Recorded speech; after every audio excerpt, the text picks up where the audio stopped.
हरिः ओम् तत्सत्।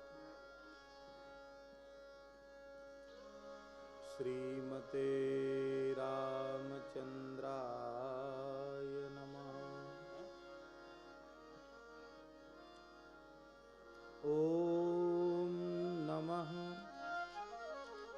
परमहंसास्वादित चरणकमलचिन्मकरन्दाय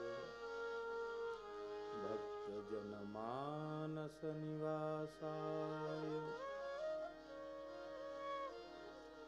श्रीरामचन्द्राय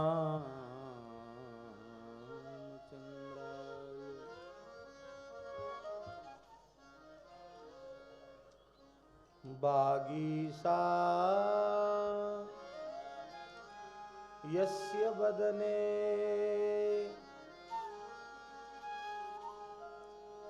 लक्ष्मीर्यस्य च वक्षसि यस्यास्ते हृदये संवित् तं नृसिंहमहं भजे।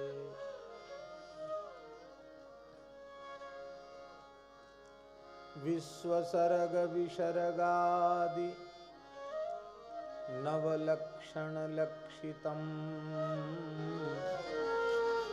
श्रीकृष्णाख्यं परं धाम जगद्धाम नमामि तत्। प्रह्लाद नारद पराशर पुंडरीक व्यासाम्बरीश शुक शौनक भीष्म दाल्यान्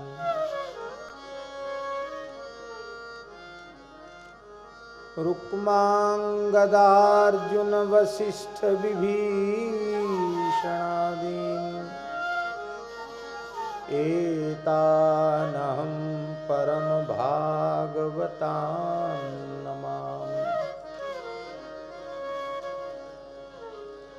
वाञ्छाकल्पतरुभ्यश्च कृपा सिन्धुभ्येव च पतितानां पावनेभ्यो वैष्णवेभ्यो नमो नमः।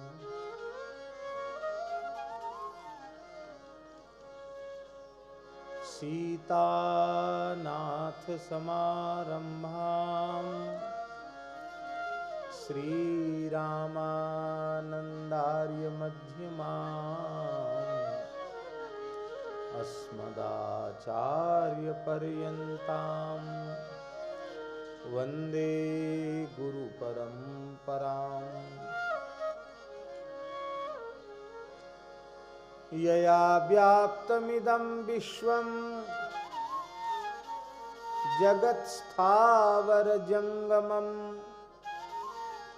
तां धेनुं शिरसा वन्दे भूतभव्यस्य मातरम्।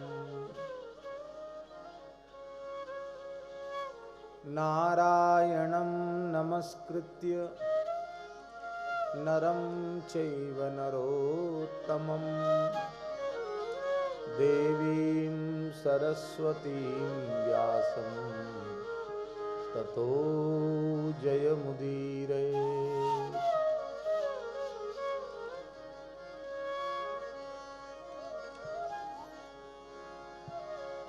भक्त भक्ति भगवंत गुरु चतुर नाम बपुए इनके पद वंदन किए नाशे विघ्न।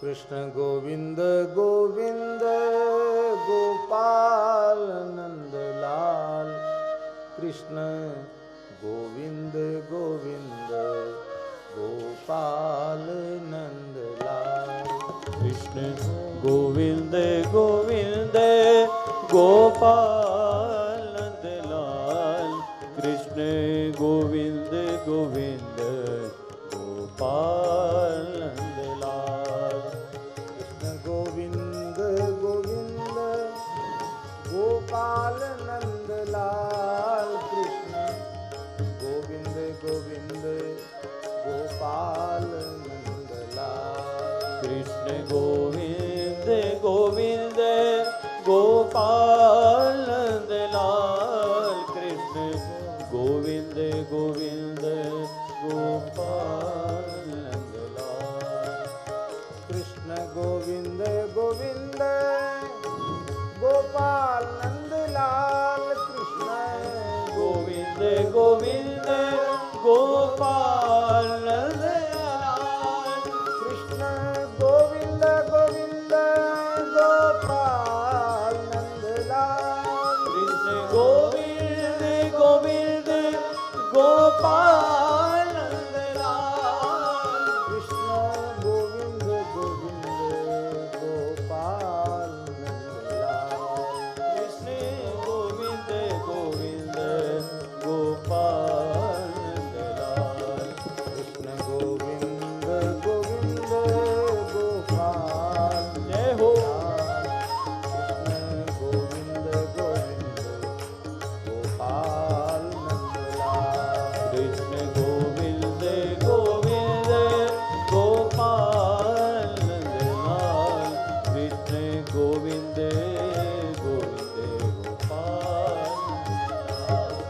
कृष्ण गोविंद गोविंद गोपाल नंदलाल कृष्ण गोविंद गोविंद गोपाल नंदलाल कृष्ण गोविंद गोविंद गोपाल नंदलाल कृष्ण गोविंद गोविंद गोपाल नंदलाल कृष्ण गोविंद गोविंद गोपाल नंदलाल कृष्ण गोविंद गोविंद गोपाल नंदलाल कृष्ण गोविंद गोविंद गोपाल नंदलाल कृष्ण गोविंद गोविंद गोपाल नंदलाल कृष्ण गोविंद गोविंद गोपाल नंदलाल कृष्ण गोविंद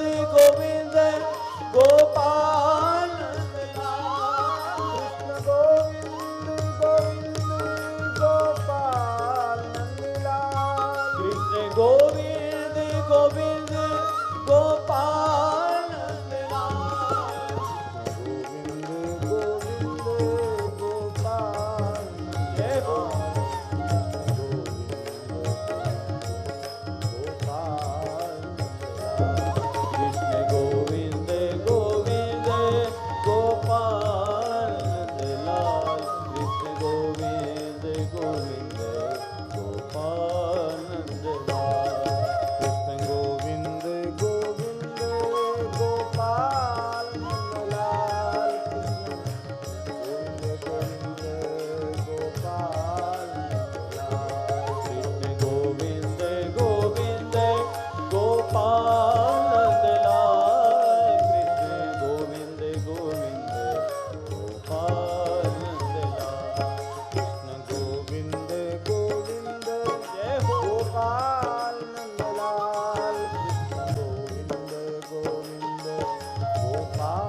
महारानी की जय।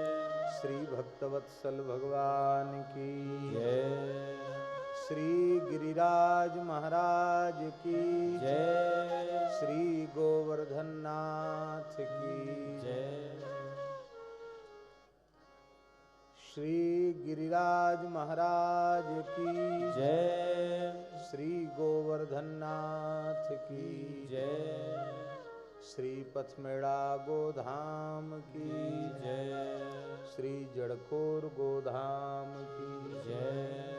श्री 84 कोस ब्रजमंडल धाम की जय। अखिल गोवंश की जय। श्री मनोरमा गोलोक महातीर्थ नंदगाम की जय। श्री आनंदवन महातीर्थ गोधाम पथमेड़ा की जय। श्री पुरुषोत्तम मास कथा महामहोत्सव की जय। सब संतन की जय। सब भक्तन की जय। सब विप्रन की जय। समस्त ब्रजवासीन की जय। जय जय श्री राधे। जय जय श्री सीताराम हर हर महादेव।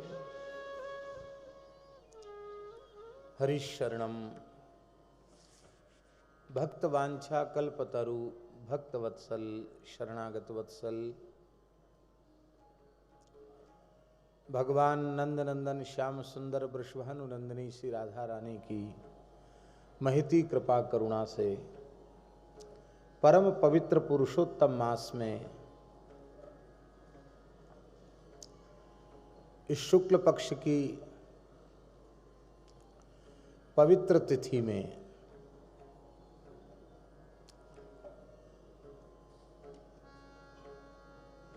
हम आप सब मानव जीवन का सर्वोत्कृष्ट फल सत्संग श्रीमद् भागवत की मंगलमयी कथा के माध्यम से प्राप्त कर रहे हैं। कल आप लोगों ने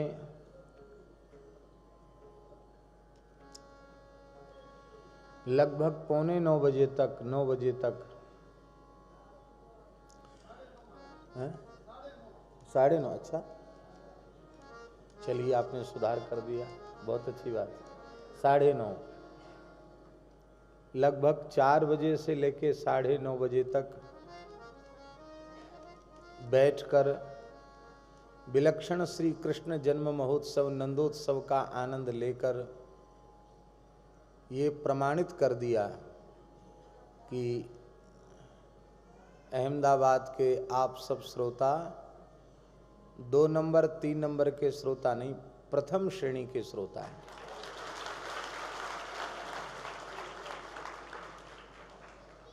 उत्तम श्रेणी के श्रोता हैं, आप सबने प्रमाणित किया।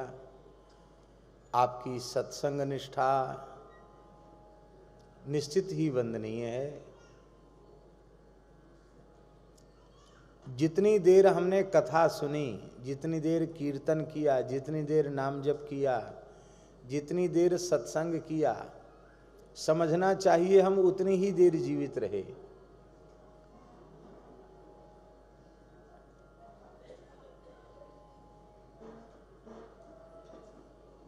और जितनी देर इससे वंचित रहे उतनी देर जीवित भी मृतक के समान है। तो ठाकुर जी ने कृपा करके कल हम लोगों को थोड़ी लंबी अवधि तक जीवित कहलाने लायक अवस्था में विराजमान रखा। इसके लिए हम सब ठाकुर जी की कृपा करुणा के ऋणी हैं।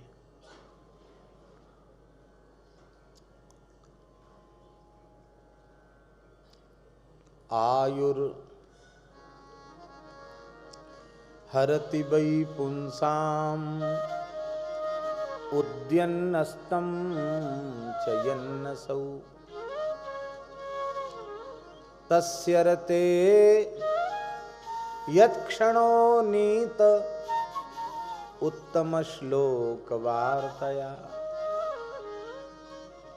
श्रीमद् भागवत में व्यास जी कह रहे हैं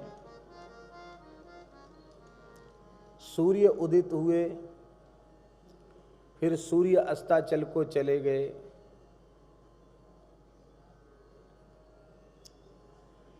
ग्रीष्म ऋतु गई, वर्षा ऋतु आई, वर्षा ऋतु गई, शरद ऋतु आई।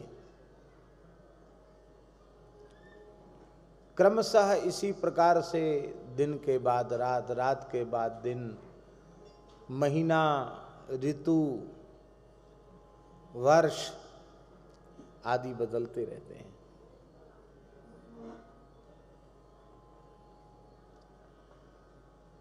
अब यह नष्ट होने वाली जो आयु है, उसमें जितनी क्षण बैठकर हम लोग भगवत चर्चा कर लेते हैं, भगवत स्मृति में जितना क्षण बीत जाता है,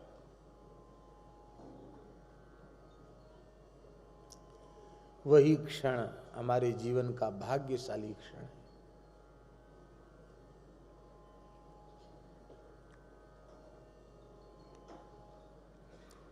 हमारा प्रत्येक क्षण श्री ठाकुर जी के निमित्त समर्पित हो जाए।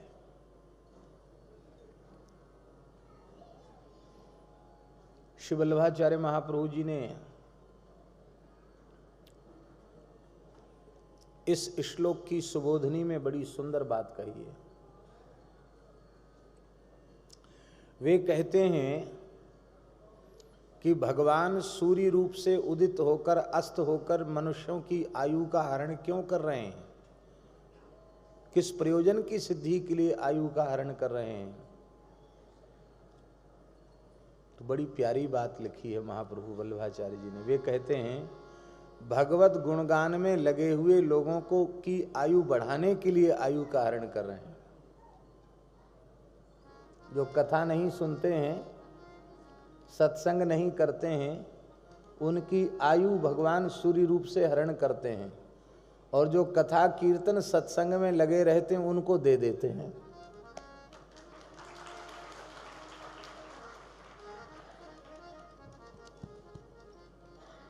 अब अधिक समय तक कौन अपने जीवन को सार्थक करना चाहता है। देखो, विमुख प्राणी 100 वर्ष भी जिया, जो कथा कीर्तन सत्संग से विमुख है, सत्कर्मों से विमुख है, ऐसा विमुख प्राणी 100 वर्ष भी जिया, तो 100 वर्ष नहीं 1000 वर्ष जी जाए तो क्या उसने कर लिया, क्या लाभ मिला उसके जीने का। भगवत भक्त थोड़े समय भी जीवित रह गया तो अपना भी कल्याण किया और सारे जगत का कल्याण किया। इसलिए आयु उसी की श्रेष्ठ है, समादर के योग्य है, जिसकी आयु भगवत गुणगान पूर्वक व्यतीत हो रही है, भगवत चरित्र श्रवण पूर्वक या भगवत चरित्र कथन पूर्वक जिसकी आयु व्यतीत हो रही है, वही भाग्यशाली कहलाने के योग्य है। तो कल ठाकुर जी ने हम सब पर बड़ी कृपा की, हम लोगों के जीवन का कुछ अधिक समय, आयु का कुछ अधिक समय भगवत भागवत चर्चा में व्यतीत हुआ। नंदोत्सव कितने दिन तक चला?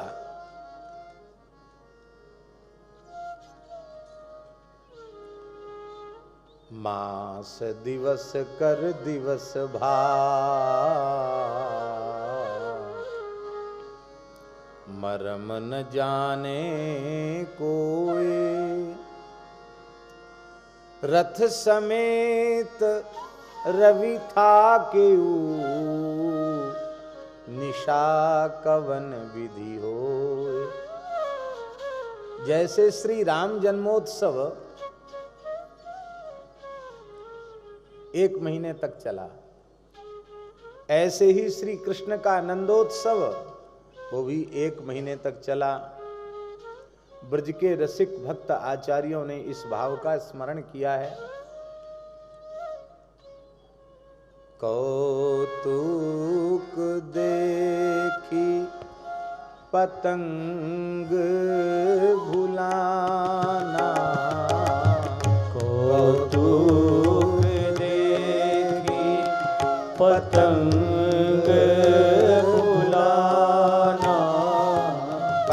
माने सूर्य।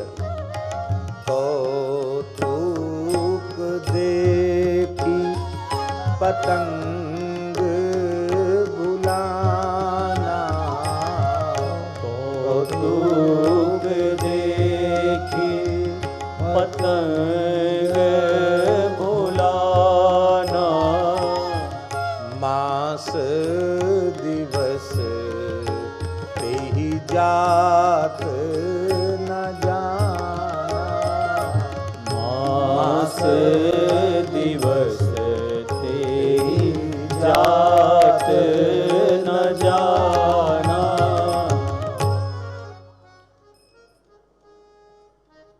रामावतार में तो आप कह सकते हैं कि राम जी का प्रादुर्भाव सूर्य वंश में हुआ, इसलिए सूर्य नारायण इतने प्रसन्न हैं। आज हमारे कुल में प्रभु प्रकट हुए हैं, इसलिए लगता है राम जन्मोत्सव के कारण सूर्य नारायण ठहर गए। पर श्री कृष्ण का प्राकट्य तो चंद्रवंश में हुआ, यहां सूर्य को इतनी प्रसन्नता क्यों है? देखो, पुत्र से भी अधिक जामाता प्रिय होता है। जामाता तो जानते हैं ना, जमाई क्या कहते हैं आप लोग? जमाई कहते कि नहीं? संस्कृत में जामाता कहते हैं। तो पुत्र से जमाई ज्यादा प्रिय होता है। कृष्णावतार में सूर्य नारायण के जमाई हैं भगवान श्री कृष्ण। इसलिए वल्लभाचार्य महाप्रभु कहते नमत कृष्ण तुर्य प्रियाम। श्री कृष्ण की चतुर्थ पट्टरानी श्री यमुना जी के चरणों में प्रणाम है। श्री कृष्ण की चौथी पट्टरानी और श्री यमुना जी सूर्य पुत्री हैं और यमुना जी के प्राण जीवन धन हैं श्री कृष्ण। इसलिए श्री कृष्ण कौन हुए? सूर्य नारायण के जमाई। ये हमारी बेटी के होने वाले जमाई हैं। इसी प्रसन्नता में भगवान सूर्य स्थिर हो गए। अब एक प्रश्न और है, वो ये है कि ग्रह नक्षत्रों की जो गति है वह भी एक गणित है, वो निश्चित है। इतने बजकर इतने मिनट पर सूर्योदय होगा, इतने बजकर इतने मिनट पर सूर्यास्त होगा। यहाँ का सूर्योदय सूर्यास्त का काल इतना है, वहाँ का उतना है। तो उसमें तो एक क्षण न घटाया जा सकता न बढ़ाया जा सकता। फिर ये इस प्रकार की बातें पुराणों में कैसे लिखी हैं कि एक महीने तक या इतने समय तक सूर्य स्थिर हो गया? सारा गणित गड़बड़ा जाएगा। वो सब गणित गड़बड़ा जाएगा तो सारा ज्योतिष इधर उधर हो जाएगा, कैसे होगा? देखिए, जब भगवान अवतार लेते हैं तो भगवान के लीला चरित्र के सुव्यवस्थित रूप से संपादन का कार्य करने वाली भगवान की अचिंत्य शक्ति जो योग माया है, वो निरंतर भगवान की सेवा में, भगवान की लीला में उपस्थित रहती है। और उस योग माया का कार्य क्या है महाराज जी? उस योग माया का कार्य है, उस योग माया का विशेषण क्या है? अघटित घटना पटीयसी अचिंत्य शक्ति संपन्ना। वो अचिंत्य शक्ति से संपन्न है, जो घटना नहीं घट सकती उसको भी घटाने में समर्थ है।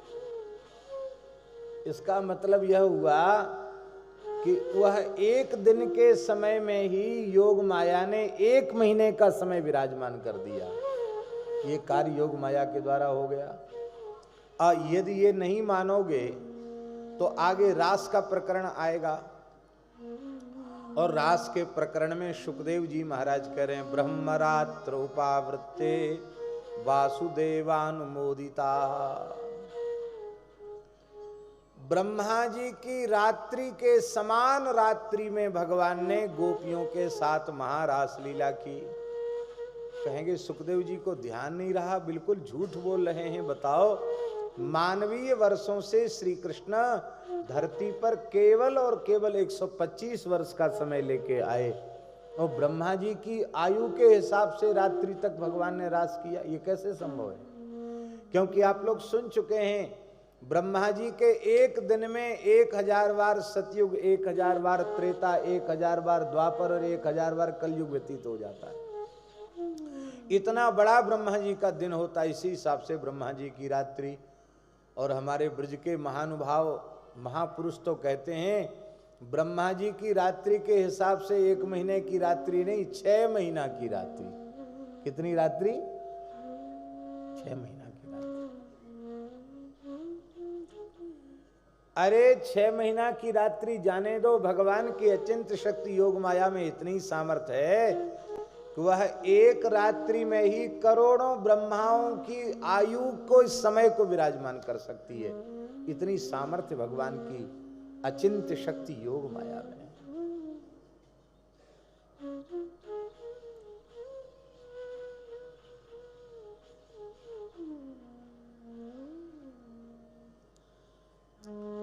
त्वं वैष्णवी शक्तिरनंत माया, त्वं वैष्णवी शक्तिरनंत वीर्या। अनंत वीर्या है। सम्मोहितं देवी समस्तमेतत् त्वं वै प्रसन्ना भुवि मुक्ति हेतु। त्वं वैष्णवी शक्तिरनंत वीर्या, विश्वस्य बीजं परमासि माया, सम्मोहितं देवी समस्तमेतत् त्वं वै प्रसन्ना भुवि मुक्ति हेतु।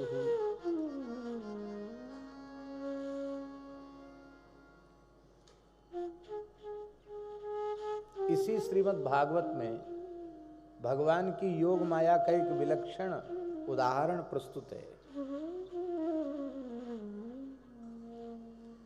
6 मनवंतर तक महर्षि मार्कंडेय जी ने तप किया। 6 मनवंतर का काल बीत गया। 71 चतुर्युगी का 1 मनवंतर होता है। कितना? चारों युग 71 बार बीत जाते हैं। इतना काल 1 मनवंतर का होता है। अब कितने मनवंतर बीत गए तपस्या करते करते? 6। 71 का 6 गुना कर दो, इतने युग व्यतीत हो गए तप करते करते। और जब भगवान सामने प्रकट हुए तो महर्षि मार्कंडेय जी ने कहा, भगवान हमने सुना है आपकी माया बड़ी प्रचंड है, हमें तो अनुभूति ही नहीं हुई आपकी माया का क्या प्रभाव है। तो मैं आपकी अचिंत्य शक्ति माया का दर्शन करना चाहता हूं। भगवान हंसने लगे। सुखदेव जी महाराज माया के कारण गर्भ से बाहर नहीं आना चाहते हैं। बड़े बड़े महात्मा कठोर साधन इसलिए करते हैं कि माया से मुक्त हो जाएं, और ये 6 मनवंतर तक तपस्या करने के बाद माया का दर्शन करना चाहते हैं। ठाकुर जी बोले ठीक है, दिख जाएगा। और एक दिन की बात है, महर्षि मार्कंडेय अपनी यज्ञशाला में अग्निहोत्र के लिए बैठे थे। वेद में लिखा है समिद्ध तमेग्नौ जुहुयात, समिद्धतम अग्नि में आहुति देनी चाहिए। धुआं उठ रहा हो, कहीं से जल रही है कहीं से नहीं जल रही है, ऐसी अग्नि में आहुति देने से यजमान होता, आचार्य सबका अनिष्ट होता है। समिद्ध तमोग्नौ जुहुयात, अत्यंत प्रज्वलित प्रचंड अग्नि में आहुति दे। महर्षि अत्यंत प्रज्वलित अग्नि में आहुति दे रहे हैं और उन्होंने कहा नारायणाय नमः स्वाहा, और प्रज्वलित अग्नि में आहुति जलने में कितना समय लगता है? एक क्षण भी नहीं लगता। और उतने समय के भीतर ही मार्कंडेय जी को अनुभव हुआ कि महाप्रलय हो गया है, भूर्भुवस्सुवः सब जलमग्न हो गया, हम भी जल में इधर उधर थपेड़े खा रहे हैं, कभी किसी मगरमच्छ के पेट में चले जाते हैं फिर बाहर आ जाते हैं, लाखों करोड़ों वर्ष व्यतीत हो गया, बड़े दुखी हो गए। और अंत में जब देखा कि अब तो लगता है प्राण चले ही जाएंगे, अब थक गया हूं, कुछ नहीं कर सकता, कहाँ जाऊं, कोई आधार नहीं, पूरा निराधार है, सब जल ही जल है, अत्यंत व्याकुल भये। तो एक बटपत्र के ऊपर एक छोटा सा बालक अपने दोनों कर कमल से अपने दाहिने चरण को पकड़कर दाहिने चरण के अंगुष्ठ को अपने मुख में दिए प्रसन्नता पूर्वक किलकारी भर रहा था। महर्षि के मन में आया कि जहां कोई भी जीवित नहीं रहा, सब कुछ नष्ट हो गया, जलमग्न हो गया, ये इतना छोटा बालक बट पत्र पर कैसे तैर रहा, बड़ा प्रसन्न है, निश्चिंत है, इसके मुखारविंद पर कोई भय या उद्वेग का चिन्ह नहीं है। ठाकुर जी चरण अंगुष्ठ चूसते चूसते थोड़ा सा अंगुष्ठ मुंह से अलग किया और जैसे ही खिलखिलाकर हंसे, दो दो दतुली ठाकुर जी की दिखाई पड़ी बालकृष्ण की, और जैसे ही हंसे, हंसते ही मार्कंडेय जी उनके मुख में प्रविष्ट हो गए और उनके पेट में जाकर हजारों ब्रह्मांड अलग अलग प्रकार के देखे, सृष्टि देखी। घूमते घूमते अपने आश्रम में भी पहुंच गए। उस आश्रम में भी रह के बहुत लंबी हजारों साल की तपस्या भी की। और एक दिन ऐसे ही आश्रम में आपने मन में विचार किया कि मैं आहुति दूं। जैसे ही कहा नारायणाय नमः स्वाहा, तो देखते हैं कि हम तो अपनी अग्निशाला में बैठे हैं। अभी जो आहुति दी थी वो जल नहीं पाई थी। इतने बीच में भगवान ने महाप्रलय का अनुभव, लाखों करोड़ों वर्षों का अनुभव, न जाने कितने ब्रह्मांडों की यात्रा, न जाने कितने हजार लाख वर्ष की तपस्या, सब अनुभव करा दिया। इसी का नाम है भगवान की योग माया। जब इतने थोड़े समय में योग माया इतना बड़ा अनुभव करा सकती है, तो एक दिन के समय में सूर्य को रोक करके 1 महीने का दिन बना दे, तो इसमें कोई आश्चर्य नहीं है। इसमें आश्चर्य नहीं करना चाहिए, सब कुछ संभव है। जय जय श्री राधे। अब नंद बाबा ने कहा, भैया नंदोत्सव तो हो गया, अब हमें कंस का वार्षिक कर चुका देना चाहिए, टैक्स चोरी नहीं करनी चाहिए, टैक्स चुका देना चाहिए राजा का कर।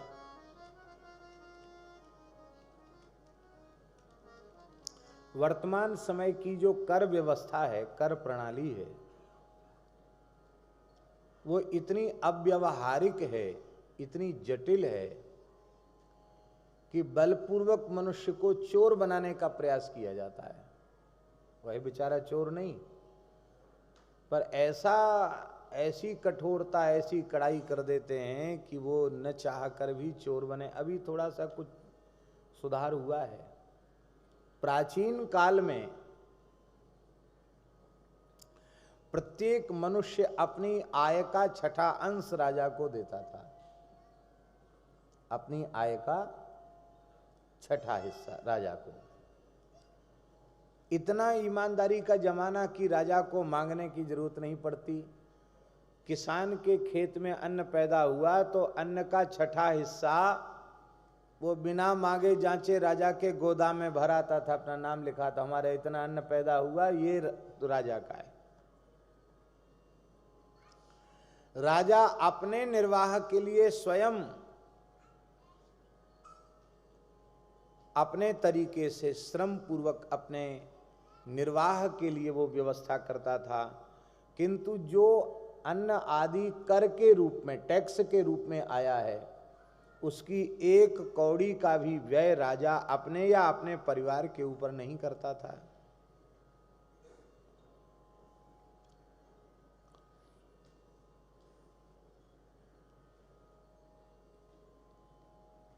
जैसे सूर्य नारायण ग्रीष्म काल में अपनी किरणों के माध्यम से जल को सोखते हैं, पर वो अपने पास रखते नहीं है, वर्षा काल में फिर बरसा देते हैं। ऐसे ही राजा प्रजा से कर ले, फिर प्रजा के हित में उस कर का विनियोग करे। तो अब प्रजा ने कर दे दिया, अब उसको जन्म कर और मृत्यु कर और पथ कर और ग्रह कर और बिजली का कर और पानी का कर, मनोरंजन का भी टैक्स,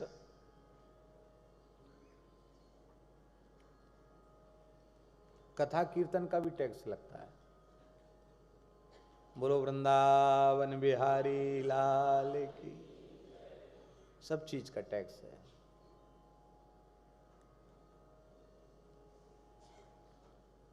ये इतने कर नहीं थे, बस प्रजा ने अपना छठा भाग दे दिया, अब उसके ऊपर कोई भार नहीं, अब उसका ऊपर कोई कर नहीं।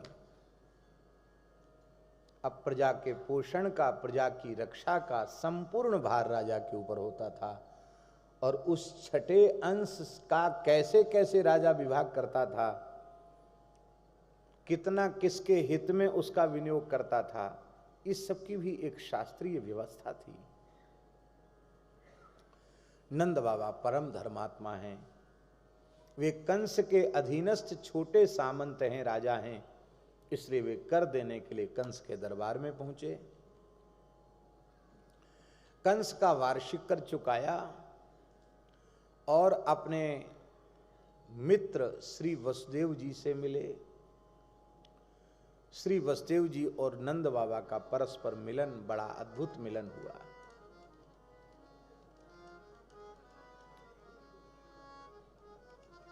देखो,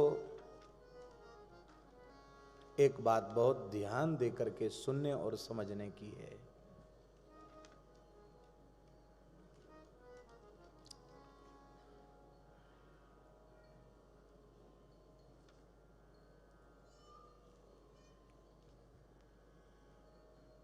सज्जन पुरुष भले ही अत्यंत विपत्ति से ग्रस्त हो जाए, विपत्ति सब पर आती है, बड़े बड़े धर्मनिष्ठों पर भी संकट आते हैं। क्या नल से अधिक संकट हमारे ऊपर आया? क्या पांडवों से अधिक विपत्ति हमारे ऊपर आई? बड़े बड़े लोगों पर संकट आता है। मनुष्य के जीवन में संकट उसके निर्माण के लिए आता है, उसके विनाश के लिए नहीं आता है।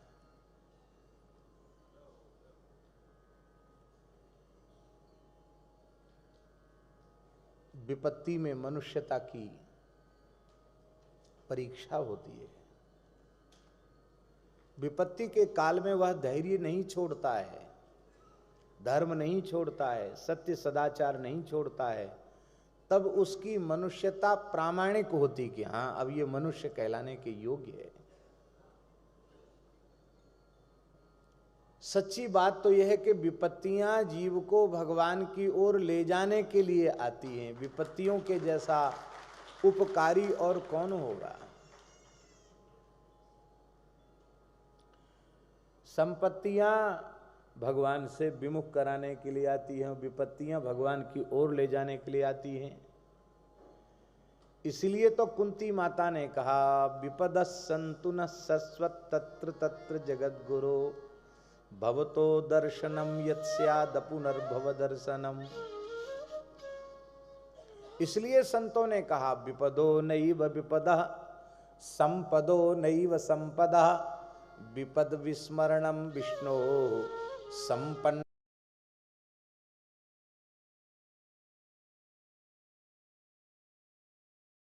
ये बड़ी विपत्ति है, भगवान की याद करना ये बड़ी संपत्ति है।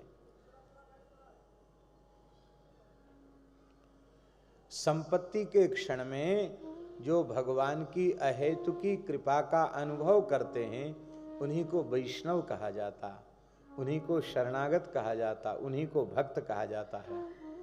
और जो लोग संपत्ति के काल में तो ठाकुर जी की खूब जय जयकार करें और विपत्ति आती ठाकुर जी को कोसने लग जाएं, वे स्वार्थी जीव हैं, वे भक्त कहलाने के अधिकारी नहीं।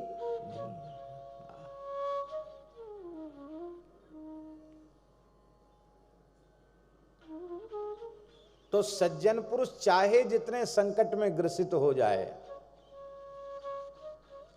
वो धैर्य का त्याग नहीं करता और अपने विवेक के द्वारा, अपने सत्संग के द्वारा, अपने सद्विचार के द्वारा, भगवान नाम जप के द्वारा वो विपत्ति को भी संपत्ति के रूप में बदल देता है। अब देखो श्री नंद बाबा वसुदेव जी दोनों के ऊपर कितनी विपत्ति है। वसुदेव जी के ऊपर विपत्ति तो स्पष्ट है, कहां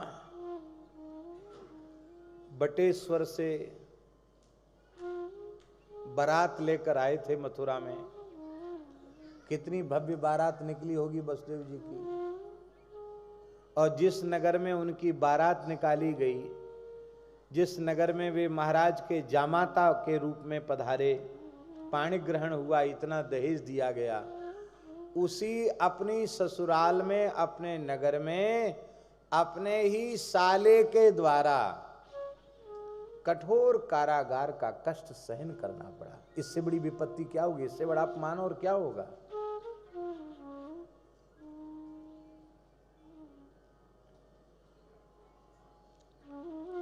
चलो यह भी सहन कर सकता है, किया जा सकता है, लेकिन जिसके निरपराध नवजात 6 पुत्रों की हत्या कर दी गई हो, निर्मम हत्या कर दी गई हो, इससे बड़ी विपत्ति और कोई हो सकती है क्या?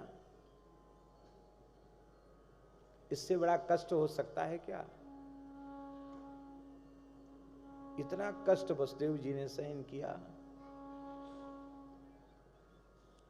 और नंद बाबा भी प्रसन्न नहीं है।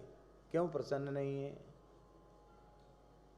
क्योंकि कंस के अधीनस्थ राजा हैं, स्वतंत्र नहीं है। बर भलु बास नरक करता था, बरु भलु बास नरक करता था, दुष्ट संग जने दे विधाता, दुष्ट संग जनि दे विधाता। दुष्ट तो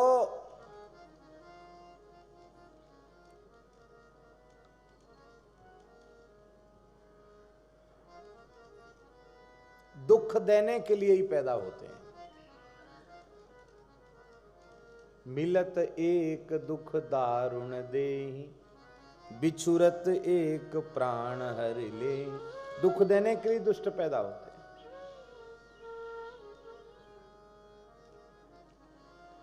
नंद बाबा को, उनकी प्रजा को भी कंस ने कम नहीं सताया है।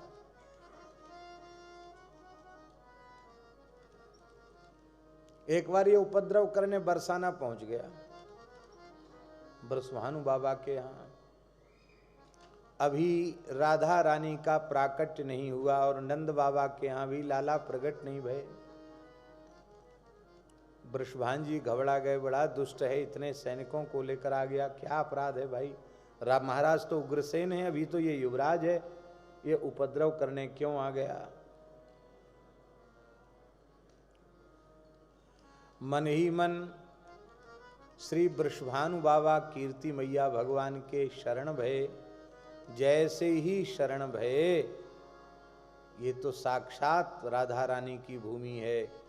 श्री जी ने ऐसी विचित्र लीला की कि सैनिकों के सहित जैसे ही वृषभानुपुर की सीमा में कंस ने प्रवेश किया, वो सैनिकों के सहित स्त्री बन गया, कंस स्त्री हो गया।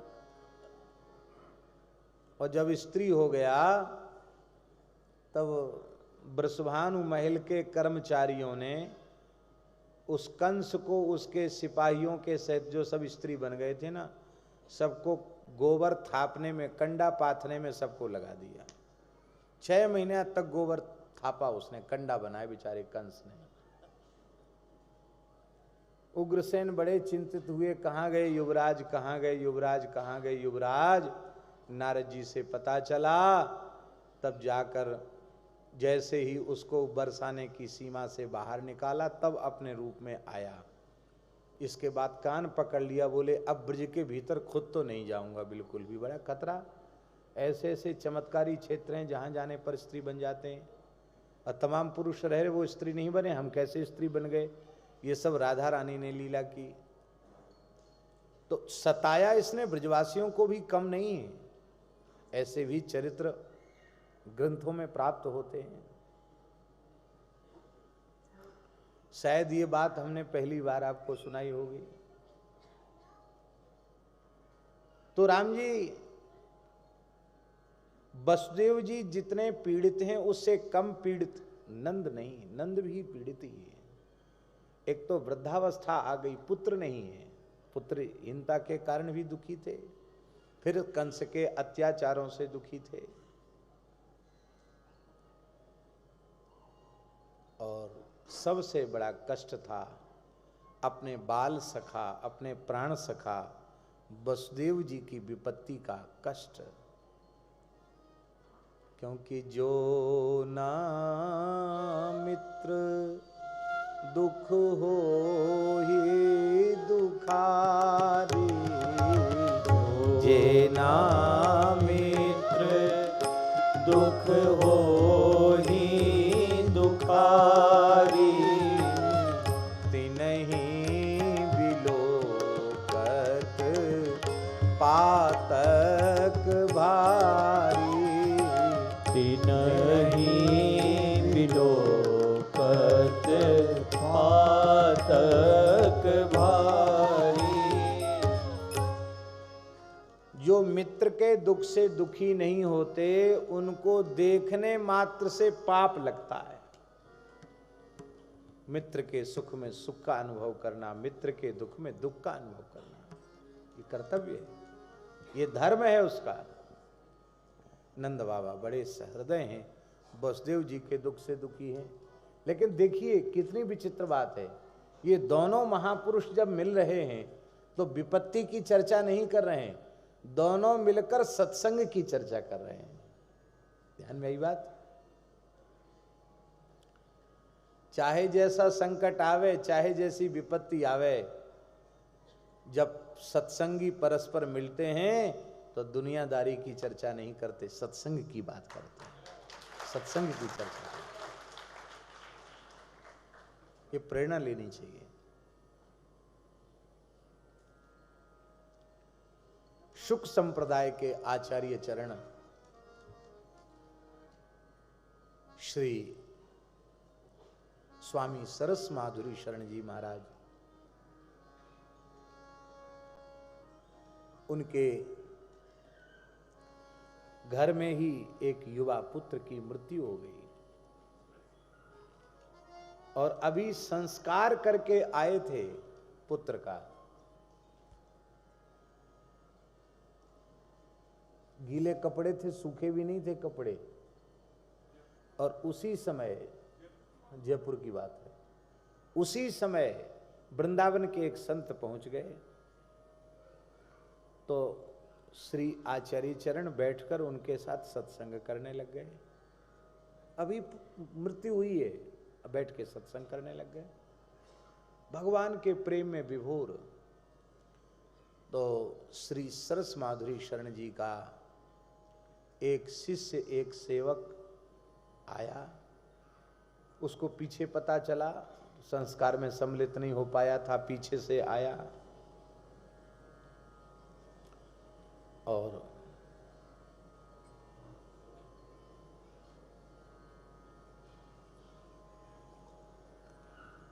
दुख प्रकाश किया, कैसी घटना घट गई, आपके निकट संबंधी की मृत्यु हो गई, मैं पीछे आया। तो उन्हें याद भी नहीं था कि अभी अभी ये घटना घट गई। भगवान की कथा कीर्तन में इतने डूब गए, और बाद में जब उसने स्मृति कराई तो बोले स्त्री मरे, पुत्र मरे, किसी प्रिय का वियोग हो, उससे उतनी पीड़ा नहीं है जितनी पीड़ा इस बात से है कि सत्संग के बीच में तुम संसार की स्मृति करा रहे हो, इससे पीड़ा अधिक है।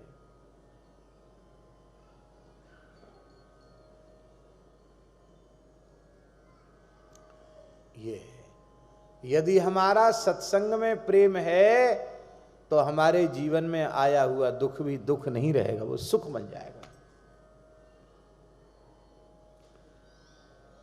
दोनों महापुरुषों का मिलन सत्संग हो रहा है। वसुदेव जी ने कहा, नंद बाबा बधाई हो, आपके यहाँ लाला भया है। इस समय तो कोई संतान की आशा भी नहीं थी, फिर भी आपको संतान की प्राप्ति भई है। यह भी प्रमाण है कि नंद के पुत्र हुआ। क्यों? क्योंकि वसुदेव जी कभी झूठ नहीं बोलते, और झूठ बोलते तो कैसे कहते कि तुम्हारे पुत्र हुआ। ये भी एक प्रमाण है। एक साथ भगवान दो जगह प्रकट हुए, नंद बाबा के यहाँ भी प्रकट हुए और वसुदेव जी के यहाँ भी प्रकट हुए, और दोनों लाला मिलकर एक हो गए।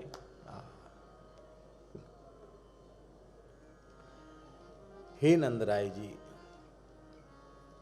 इतनी बढ़िया बात सत्संग की वसुदेव जी महाराज कह रहे हैं, बड़ी प्यारी बात है।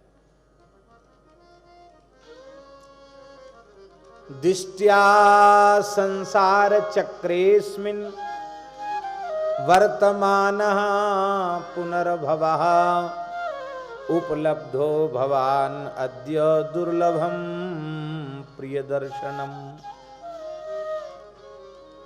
हे नंद जी, जन्म मृत्यु के चक्र में पड़ा हुआ यह जीव कभी सुखी नहीं होता, दुख ही दुख भोगता है। पर यदि जीवन का सबसे बड़ा कोई सुख है तो वह सुख है संत दर्शन का सुख। जन्म मृत्यु के चक्र में पड़े हुए जीव को भगवान के प्रिय भक्त का दर्शन हो जाए, संत का दर्शन हो जाए, इससे बड़ा संसार का कोई दूसरा सुख नहीं है। संत मिलन सम सुख जग नाही। वसुदेव जी के कहने का आशय क्या है? उनके कहने का आशय ये है कि हम भाग्यशाली हैं, भले ही इतना दुख भोगा, लेकिन आप जैसे भगवत भक्त का, संत का, सज्जन का हम दर्शन कर रहे हैं, इससे हमारे सारे दुख दूर हो गए।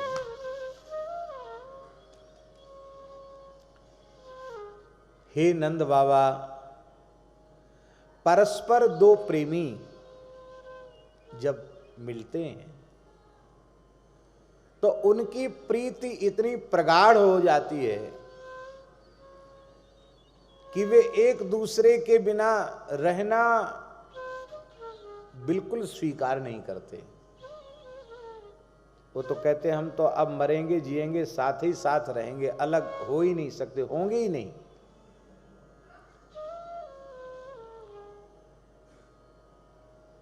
कितने मूर्ख अज्ञानी जीव तो ऐसे भी होते हैं जो शपथ खा लेते हैं कि 100 बार मरेंगे और 100 बार जिएंगे, फिर भी हमारा साथ बना रहेगा, हम छोड़ेंगे नहीं। चलो भाई ठीक है, बड़ा लंबा ठेका तुम ले सकते हो, 100 जन्म तक का ठेका ले सकते हो, अच्छी बात है। अरे एक जन्म का तो ठिकाना नहीं, 100 जन्म का ठेका कहां से ले रहे हो?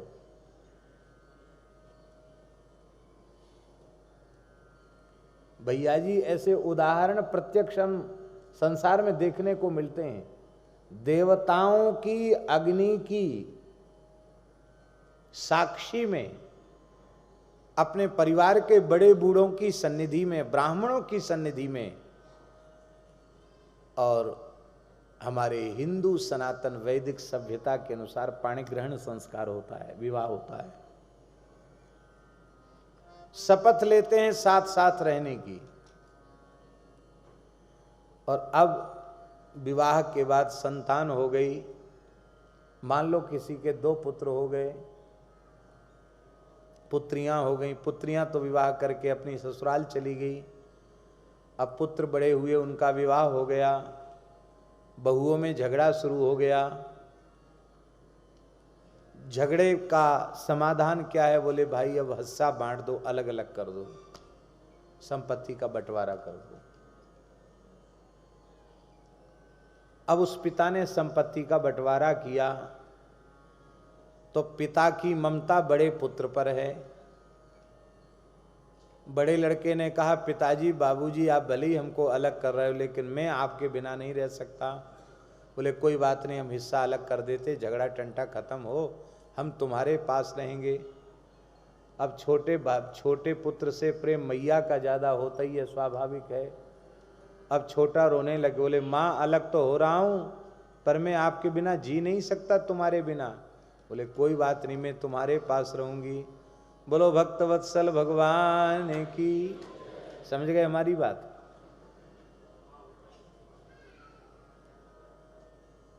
क्या इस बंटवारे की शपथ ली थी मंडप के नीचे अग्नि की साक्षी में?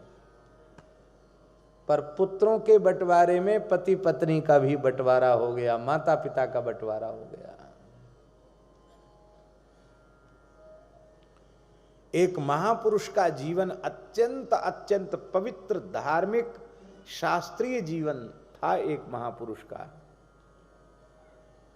लेकिन उनके जीवन काल में भी ऐसी घटना घट गई कि परस्पर अत्यधिक श्रद्धा, प्रेम और दाम्पत्य भाव का एक धार्मिक और एक बहुत आदर्श स्वरूप प्रस्तुत होने के बाद भी, और ऐसी स्थिति हो गई कि वृद्ध पिता को बड़े पुत्र के पास रहना पड़ा और वृद्धा माता को अस्वस्थ अवस्था में छोटे पुत्र के पास रहना पड़ा। ये कोई दृष्टांत नहीं, हमारी आंखों के सामने घटी घटना। संसार में कोई कभी किसी के साथ नहीं रह सकता भैया। सदा साथ रहने वाले तो हमारे ठाकुर जी हैं, जो कभी साथ नहीं छोड़ते। पुण्य कर्म करके जीव स्वर्ग जाए तो भी साथ नहीं छोड़ते, भयंकर से भयंकर पाप कर्म करके नरक जाए तो भी साथ नहीं छोड़ते। ठाकुर जी के अलावा है कोई ऐसा जो सदा साथ रहने वाला हो?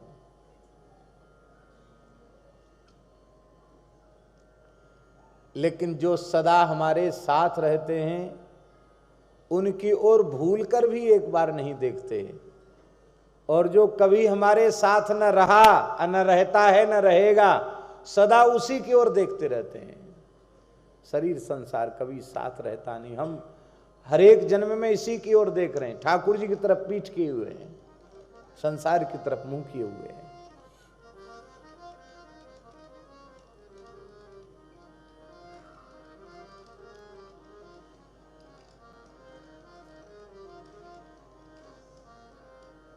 क्यों ऐसा है? प्रेमी एक साथ क्यों नहीं रह पाते हैं? बोले इसलिए नहीं रह पाते हैं क्योंकि चित्रकर्मणाम, भले ही उनका प्रेम हो गया है, पर उन जीवों के कर्म तो अलग अलग हैं कि नहीं?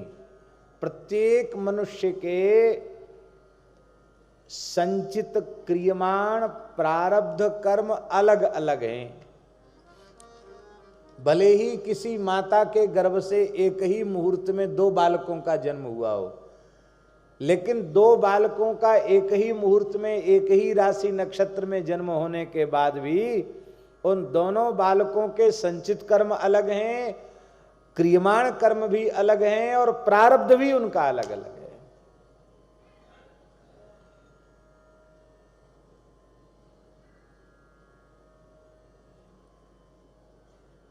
यहां पूज्य स्वामी श्री संपूर्णानंद जी महाराज मौनी भिक्षु जी के यहाँ एक विठल भाई करके कुछ भजन गाते थे, हमें याद नहीं वो भजन गुजराती में गाते थे, लेकिन उस भजन का आशय ये था कि देखो कर्म के अनुसार एक साथ पैदा होने वाले लोग भी अलग अलग हो जाते हैं। एक गायनो, हो सकता गलत हो लेकिन हम तो बरसों पहले सुना था, अब याद आ रहा। एक गाय गायनु बेबे बाछड़ा, एक गाय के दो बाछड़ा हैं। एक तो बनो शिव जी नु पूठियो, एक शिव जी का नंदी बन गया, और बीजो घाचिया ने घेर, कर्म नो संगाती राणा मारो कोई नहीं।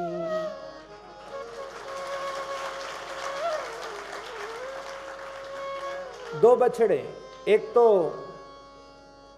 एक उसी में से तो एक नंदी बना है, और एक आंख पे पट्टी बांध के और तेली के कोल्हू का बैल बना। सब जीवों के प्रारब्ध अलग अलग हैं। इसलिए जब तक जिस जीव का प्रारब्ध कर्म जिसके साथ मिलता है उतनी देर तक वो मिला रहता है, और जब उसके अलग अलग कर्म फल भोग का अवसर आता है तो चाह कर भी वे एक साथ नहीं रह सकते, अलग अलग होना पड़ेगा, हो जाना पड़ेगा।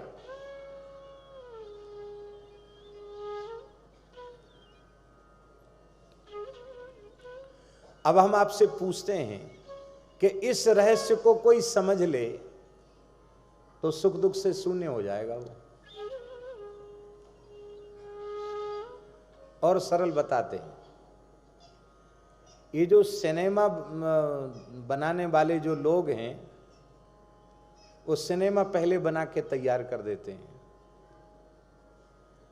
और जब वो सिनेमा पर्दे पे दिखाया जाता है तो दर्शक को यही अनुभव होता है कि बस अभी अभी ये घटना घट रही, ऐसा लगता है कि नहीं। पर वो कभी किसी काल में घटना घटी और उसको एक नाटक का सिनेमा का रूप देकर पात्रों के द्वारा अभिनय करके उसकी रील बन के पहले से तैयार है, और रील बन के तैयार है, वो रील दिखाई जा रही है। ऐसे ही सब जीवों के प्रारब्ध की रील पहले से ही बन के तैयार है, अब इस संसार के पर्दे पर उस रील को दिखाया जा रहा है। अब ऐसा क्यों और वैसा क्यों ये कहने की कोई गुंजाइश वहां नहीं है।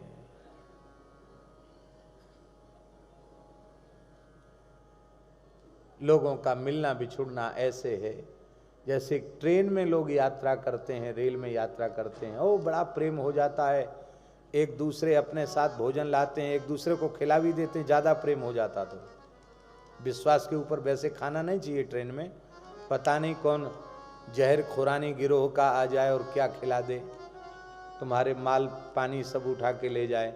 लेकिन कई बार लोगों का बड़ा प्रेम हो जाता है, एक दूसरे को अपने घर से जो बना के लाते हैं खिला भी देते हैं, प्रसन्नतापूर्वक खूब बातचीत करते हैं, और बीच में उस व्यक्ति का जैसे ही स्टेशन आ जाता है, जंक्शन आ जाता है, तो भैया राम राम और अपना सूटकेस लेके उतर जाता है।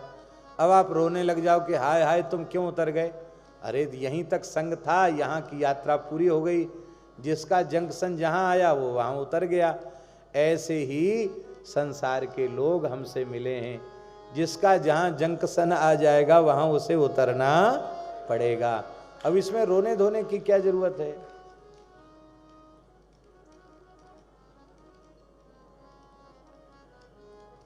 एक और उदाहरण दे देते हैं।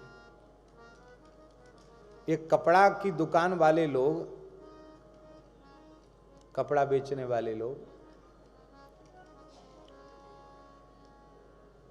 ये जिस तरह का भी कपड़ा, चाहे जनाना मर्दाना कोई भी कपड़ा हो, उसको सबको बढ़िया से सजा सजा करके और दुकान के बाहर सब टांग देते हैं।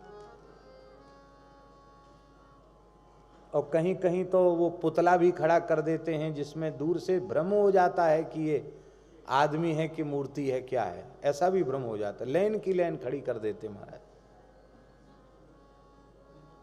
और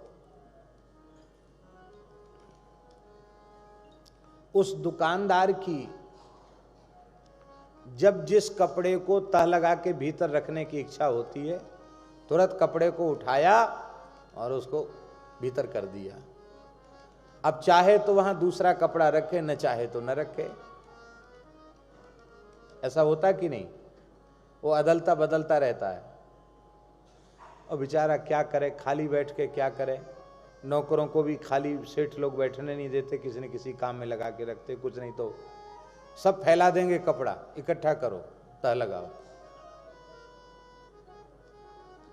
ऐसे ही ठाकुर जी दुकानदार हैं, मालिक तो ठाकुर जी हैं। उन्होंने घर गृहस्थी की दुकान लगा के रखी थी। ये लड़का है, ये लड़की है, ये पत्नी है, ये अमुक है, ये तमुक है। और जिसकी जरूरत नहीं रहेगी तह लगा के भीतर रख दिया। अब कहो कि भाई क्यों लपेट के रख दिया, क्यों रख दिया? वो दुकानदार की इच्छा।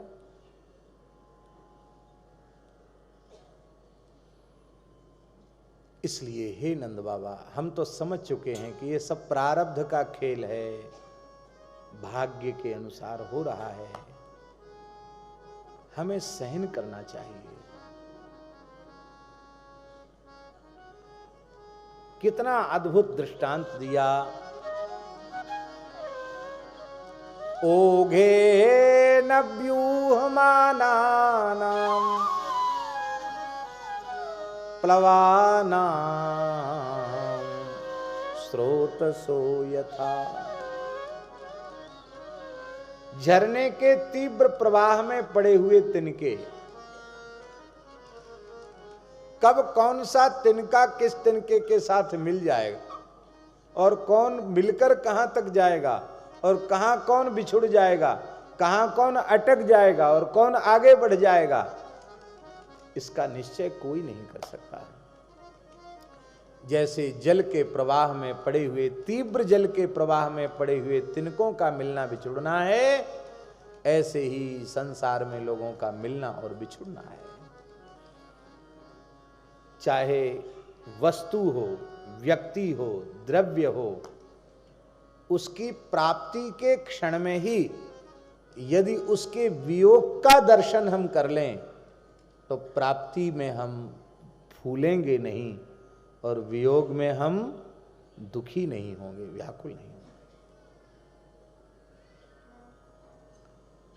चार चीजें जीवन में समझ में आ जाएं तो दूसरे का दुख दूर होए ना होए, हमारा दुख तो दूर हो जाएगा, पक्की गारंटी है। जीवन को सुखी बनाने के चार सूत्र। पहला सूत्र है, भगवान श्री राम श्रीमद् वाल्मीकि रामायण में यह उपदेश लक्ष्मण जी को दे रहे हैं। जीवन में उतारने योग्य ये बातें हैं। सर्वे क्षयान्ताः निचयाः पतनान्ताः समुच्छ्रयाः संयोगाः विप्रयोगान्ताः मरणान्तं च जीवितम्।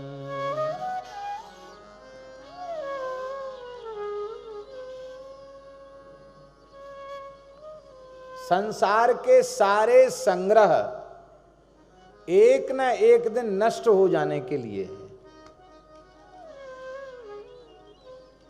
अब देखो, संग्रह दुख की जड़ है। छोटा संग्रह है तो कम दुखी है, ज्यादा संग्रह है तो ज्यादा दुखी है।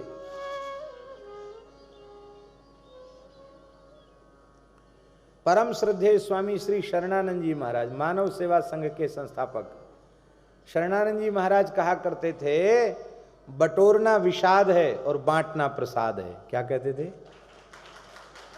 बटोरना विषाद है और बांटना प्रसाद है। जितना बटोरते जाओगे उतना दुख बटोर रहे हो मानो, जितना लुटा रहे हो, जितना बांट रहे हो उतना प्रसाद। प्रसाद किसको कहते हैं? बोले प्रसादस्तु प्रसन्नता, प्रसन्नता को ही प्रसाद कहते हैं। हर व्यक्ति संग्रह में लगा है। एक किसी राजनयिक के यहां छापा पड़ा तो 600 जोड़ी तो उसके पैर में पहनने वाले जूता चप्पल निकले। कितने? आप विचार करो, साल में 365 दिन होते हैं, वो तो रोज एक एक पहने तो भी 2 साल तक लगातार बदल बदल के पहन सकता। हजारों साड़ियां, हजारों पहनने के कपड़े। न जाने कितने लोग बिना पदत्राण के घूम रहे हैं, नंगे पैर घूम रहे हैं। न जाने कितने लोग बिना वस्त्र के घूम रहे हैं। क्या उन संग्रही लोगों को कभी उन पर विचार नहीं आता है? हमारे पास पहनने की फुर्सत नहीं है और ये बेचारा नंगा घूम रहा है, इसको देना चाहिए। जो वस्तु हमारे व्यवहार के लिए, उपयोग के लिए अत्यंत अत्यंत आवश्यक है, उस वस्तु का हम अपने जीवन में प्रयोग करें, व्यवहार करें। और जो वस्तु हमारे व्यवहार से अतिरिक्त है, वो उस वस्तु की आवश्यकता वाले व्यक्ति को बिना मांगे जांचे दे दें और उसमें एहसान न करें कि हमने बड़ा एहसान किया दे करके। यही समझें कि चीज तो इसकी थी, ठाकुर जी ने हमको कुठारी बना रखा था, भंडार में हमारे जमा थी, अच्छा हुआ, भार हल्का हुआ, जिसकी वस्तु थी उसको हमने दे दिया। ऐसा विवेक किसी को जागृत हो जाए तो वो दुख से बच जाएगा, संग्रह के दुख से बच जाएगा। संग्रह भी संग्रह के लिए नहीं, संग्रह भी त्याग के लिए। बोलो भक्तवत्सल भगवान की जय।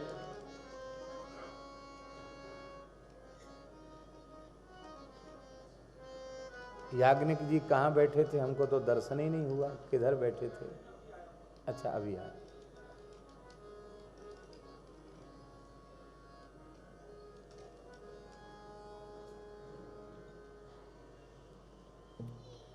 जय जय श्री राधे।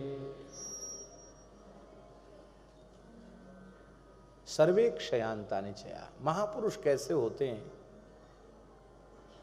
हमारे पूज्य पहाड़ी बाबा महाराज,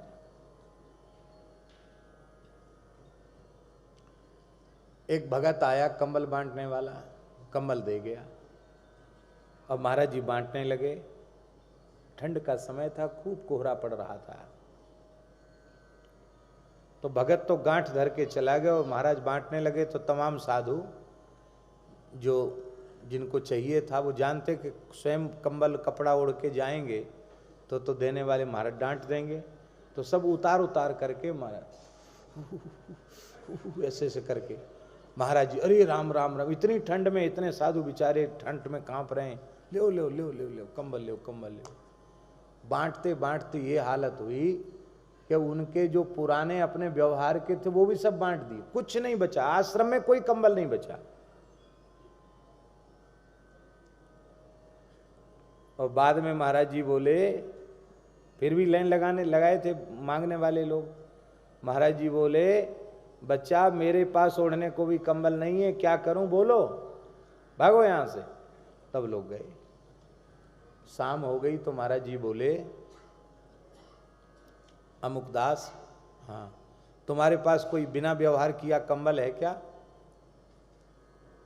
कोई बुढ़ापे का शरीर, रात को ठंड लगेगी। उनके महाराज जी आपके कंबल कहाँ गए? बोले वो भगवान ने बड़ी दया की, सब बट गए, सब कुछ नहीं बचा। तो भगवान की दया से हमारे पास भी संग्रह प्रायः कम रहता है, क्योंकि बांटते रहते ज्यादा। तो एक कंबल एकदम नया था तो रात को उड़ा दिया महाराज जी को।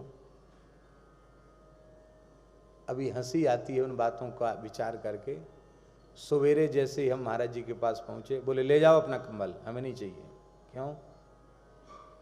कहते तुमने मुझे क्या समझ रखा, गधा समझ रखा है क्या?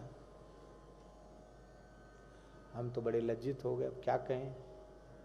अरे राम राम, इतना वजन, गधे पर वजन डाला जाता है, इतना भार लाद दिया मेरे ऊपर, मेरा तो रात को दम घुट जाता। अरे राम राम, अरे राम राम, इतना भारी कंबल मेरे ऊपर डाल दिया।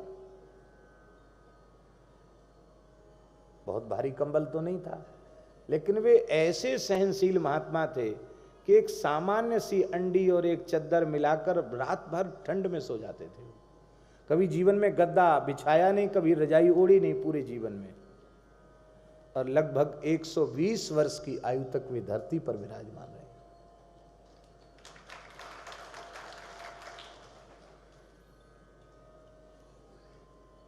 ऐसा अद्भुत जीवन। पहले कथाओं में कभी कुछ चढ़ता था तो हम लेते थे, अभी 2012 से तो सर्वथा प्रतिबंधित कर दिया। तो महाराज बोले कि अरे बहुत बर्तन इकट्ठा हो गया है, ये सब इतना शनि आश्रम के भीतर कैसे घुस गया? लोहे के बर्तन प्राय लोग देते हैं। तो कुंभ में जा रहे थे, सब ट्रक में लदवा दिया, उठाओ उठाओ, फेंको फेंको, ले जाओ, सब ले जाओ, यहां से एक भी बर्तन यहां नहीं छोड़ना आश्रम में, सब ले जाओ, नया नया जितना मिला सब ले जाओ।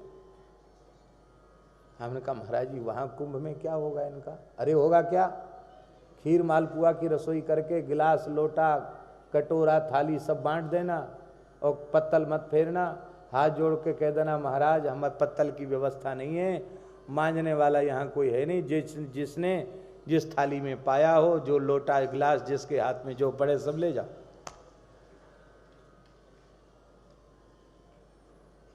कई बोरा बर्तन एक आधा घंटे की पंगत में सब समाप्त।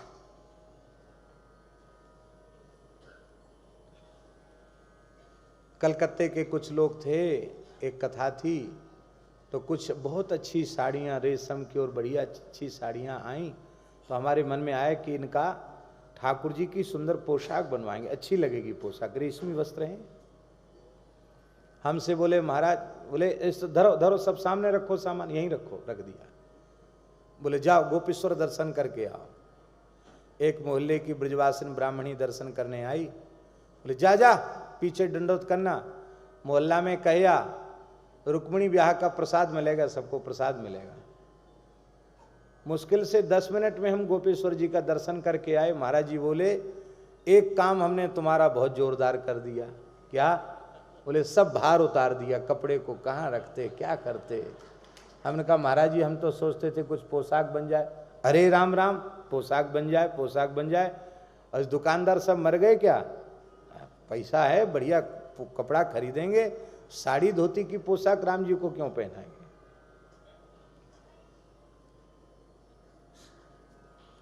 और ये उनकी वृत्ति थी संग्रह न करने की, इससे वे इतने आनंदित रहते थे जिसका कोई ठिकाना नहीं। महाराज अत्यंत आनंदित।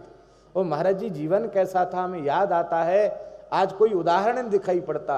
जीवन में एक लंगोटी ही धारण की, दूसरी लंगोटी नहीं रखते, दूसरा अचला नहीं रखते, दूसरा गमछा नहीं रखते, एक साफी, एक लंगोटी, एक अचला। आप लोग कहेंगे स्नान के बाद दूसरी लंगोटी बदलने के लिए तो होनी चाहिए। वो गीली लंगोटी को ही झाड़ करके उसी को पहन लेते, पहने पहने सूखी रहे चाहे गीली रहे, कोई प्रयोजन नहीं। जीवन भर गीली लंगोटी पहनी, और जब वो पहनते पहनते कपड़ा तो कपड़ा है, कब तक चलेगा, जब एकदम तार तार हो जाता, सड़ जाती, तो उसको विसर्जित कर देते, फिर दूसरी पहन लेते। और अचला तो उनका साल, एक साल नहीं कई साल तक चल जाता था। और दूसरा आ गया अचला तो तुरंत किसी को दे देते थे, जिस पे प्रसन्न होते, ले जा पहन, बढ़िया अचला ले पहन। और फट गया, किसी काम का नहीं रहेगा तो कोई बात नहीं। हमने एक बार महाराज जी से कहा कि महाराज जी साफी तो धो के सुखा दी, अचला भी, लंगोटी कहाँ है? तो महाराज लंगोटी तो हम पहने हुए हैं। क्यों? कहते देख देख बच्चा, और किसी चीज का दरिद्र तो साधु पे होता नहीं, लंगोटी का होता है। क्या? बोले लंगोटी बदल जाती तो झगड़ा होता है। किसी को कोई बोरी में सामान बांधने की जरूरत है, सूतली नहीं मिली, बाबा जी की लंगोटी सूख रही तो उठा के उससे बांध दिया, झगड़ा करोगे? तो बोले ये लंगोटी की चिंता भजन में बाधा करती, तो हमने एक ही लंगोटी रखना आरंभ कर दिया। एक ही रहेगी तो कहां से जाएगी, खोएगी। निश्चिंत होकर भजन करते हैं ऐसे महात्मा। संग्रह दुख का मूल है, ये बात समझ में आ जाए तो भारतवर्ष में एक भी गाय भूखी नहीं रहेगी, एक भी गाय दुखी नहीं रहेगी। अकूत संग्रह लोगों के पास पड़ा है और गोवंश फिर भी भूख प्यास से मर रहा है। अरे हम लाख गाय पालते हैं, 50,000 गाय पालते हैं, 10-20 हजार गाय पालते हैं, क्या पूरे देश में इतनी ही गाय हैं? करोड़ों की संख्या में गोवंश है, 8-10 करोड़ गोवंश आज भी इस देश में है। और ऐसी स्थिति में हम कितने गोवंश की सेवा कर पा रहे हैं, कितने गोवंश को आश्रय दे पा रहे हैं? क्यों नहीं दे पा रहे हैं? क्योंकि हम संग्रह तो करते चले जा रहे हैं, लेकिन अपने संग्रह का उत्तम उपयोग करने की हिम्मत हमारे भीतर नहीं है, साहस नहीं है। और एक बात कान खोलकर सुन लो, गाय कभी किसी का उधार नहीं रखती। आप गो सेवा में जो देंगे वो जरूर 1000 गुना होकर आपको मिलने वाला है। इतनी प्रत्यक्ष महिमा। हमको तो लोग सुनाते हैं, महाराज ऐसा था, ऐसा था, ऐसा हो गया, ऐसा था, ऐसा हो गया, लोग सुनाते हैं, तमाम चमत्कार सुनाते हैं लोग। सर्वे क्षयांता निचया, सारे संग्रह एक न एक दिन नष्ट हो जाने के लिए। इसलिए भैया जो कुछ हमारे पास भगवान की दया से है उसका हम अपने जीवन काल में उत्तम उपयोग करें। एक मैया थी, बुढ़िया, उसका बड़ा प्रेम था गहनों से।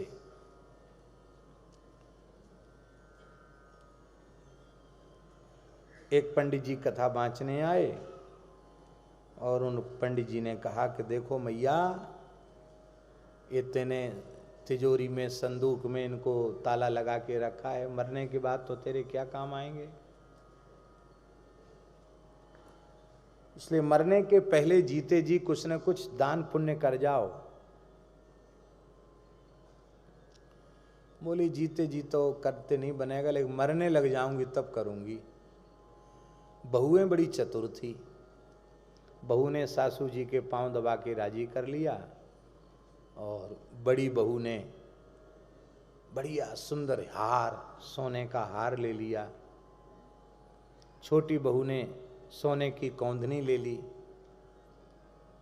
और बीच वाली ने, और सबसे छोटी वाली थी, उसने हाथ के सोने के कड़ा और पैर के भी आभूषण ले लिए। किस लिए लिए? बोले देखो माता जी, आप विश्वास करें, आपको दान ही करना है ना, तो जब आप मरने लग जाएंगी बस आपके बिना मांगे जांचे हम लोग आपको दे देंगी। आपने बहुत दिया, इतना दिया, हम आप अपने हाथ से दान पुण्य करके जाना। मैया बेचारी बातों में आ गई और जब उसका बोल बंद हुआ, मरने लग गई, तो तीनों पुत्र पास में खड़े थे। छोटी बहू की ओर इशारा करके उसने पैर की ओर हाथ हिलाया, गले में तो कफ आ गया, तब बोल नहीं पा रही थी, पैर की ओर हाथ हिलाया, नहीं समझा। छोटा पुत्र हाथ की ओर दिखाया, नहीं समझा। तब छोटे पुत्र ने अपनी पत्नी की ओर देखा कि तुम सेवा में रहती हो, क्या कह रही है माँ? बोले ये कह रही हैं कि तुम अभी भी खटिया पर रखे हो, पैर ठंडे पड़ गए, हाथ की नाड़ी छूट गई, फिर भी तुम यहाँ बातचीत कर रहे हो, जल्दी धरो, नीचे मरने वाली है, ये कह रही।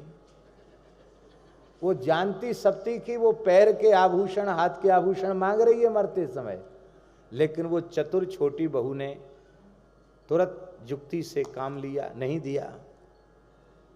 बुढ़िया ने ऊर्ध्व श्वास तो बेचारी ले ही रही थी, बहुत दुखी हुई। अंत में उसने कमर की ओर इशारा किया। मध्यम पुत्र की ओर देखा। पुत्र ने कहा, मां क्या कमर में दर्द हो रहा है, क्या बात है? अब वो क्या बोले, बोलती तो बंद उसकी। तब मध्यम पुत्र ने अपनी पत्नी की ओर देखा कि माँ जी क्या कह रही हैं, तुम तो सेवा में ज्यादा समय देती हो। वो जानती थी कि वो कमर का जो सोने का क्या कहते उसको, कौंधनी, वो मांग रही है। क्या कहते उसको, हैं? जो भी हो आप लोग समझो, कमर का सोने का आभूषण, तो वो मांग रही है। और बीच वाली बहू ने कहा कि वो ये कह रही है कि पैर शून्य पड़ते पड़ते ठंडे होते होते कमर तक तो ठंडी हो गई, अभी भी अभागे तुम लोग बातचीत कर रहे हो, अरे जल्दी तुलसी दल गंगा जल तो जल्दी जाने वाली है, नीचे का। देखा रे, इस बीच वाली ने भी धोखा दे दिया। तब उसने सोचा कि बड़ी तो बड़ी है, बड़े में बड़प्पन होता है, तो बड़े पुत्र की ओर देखा और ऐसे इशारा किया गले की ओर। क्या हुआ मां, गले में कोई पीड़ा है, कष्ट है? नहीं, इशारा किया नहीं। तो क्या कहना चाहती, बार बार गला ऐसे क्यों कर रही है? बड़ी बहू से पूछा बड़े पुत्र ने, क्यों, क्या कह रही है मां जी? अरे क्या कह रही हैं आप, इतने बड़े हो गए, बूढ़े हो गए, आप समझते नहीं है, प्राण कंठगत भयो भुआलू, गले तक प्राण आ गए क्या, बिल्कुल मर जाएगी खटिया पे, तब उतारोगे मैया को? महाराज तीनों पुत्रों ने उठा के मैया को नीचे रखा और जय सिया राम। तीनों बहू धोखा दे गई, इसलिए तुम्हारा संग्रह तुम्हारे मरने के बाद कितना काम आएगा, ठीक से ये बरही तेरही भी करेंगे कि नहीं, संसार का कोई ठिकाना नहीं। इसलिए गीता प्रेस ने तो जीवित श्राद्ध पद्धति भी एक पुस्तक अलग से निकाल दी। अभी संतान पे भरोसा ना हो तो जीते जी अपना श्राद्ध आदि कर्म करने की भी व्यवस्था हमारे धर्म शास्त्र में है। ये स्थिति है। संग्रह भले ही हो, पर संग्रह की प्रवृत्ति दुख का कारण है। और जब हमारी ये समझ में आ जाएगा कि संग्रह की प्रवृत्ति दुख का कारण है, तो बस फिर भजन में कोई बाधा नहीं पड़ेगी। इसलिए सर्वे क्षयांता निचया, संसार के सारे संग्रह एक न एक दिन नष्ट हो जाने के लिए। और पतनांता समुच्छ्रया,